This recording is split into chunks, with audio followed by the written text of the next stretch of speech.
సాధకులు ఈ సత్యాన్ని గుర్తించాలి. ఇది కడపటి జన్మ. ఈ జన్మలోనే మనం మోక్షాన్ని పొందాలి, మోక్ష స్వరూపులమై ఉన్నామని గుర్తించాలి.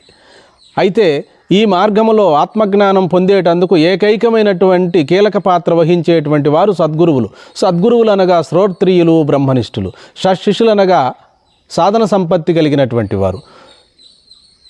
నిత్యానిత్య వస్తు వివేకము, ఇహామూర్త్రార్థ ఫలభోగ విరాగము, శమదమాది షట్క సంపత్తి, ముముక్షత్వమని ఈ 4 లక్షణాలు కలిగి ఉండాలి. ఏది నిత్యము, ఏది అనిత్యమని తెలిసి ఆత్మయే సత్యము, నామరూపాత్మమైన ప్రపంచం అసత్యమని ఆ పరబ్రహ్మ తత్వాన్ని ప్రజ్ఞానం బ్రహ్మ, అహం బ్రహ్మాస్మి, తత్వమసి, అయమాత్మ బ్రహ్మ అని సద్గురువుల ద్వారా శ్రవణం చేసుకొని ఇప్పుడే బ్రహ్మ సాక్షాత్కార జ్ఞానం పొందేటందుకే ఈ జన్మ వచ్చినది. ఇదే కడపటి జన్మ. మానవుడు పొందవలసిన ఏకాంశము పూజలు చేసినా, వ్రతాలు చేసినా, ప్రార్థనలు చేసినా అన్నిటికీ మూలము, అన్నిటి సారాంశము ఆ పరమాత్మయే, తన స్వస్వరూపమే అని ఏ రోజుటికైనా మనం అనుభవాన్ని గడించాలి. హరి ఓం.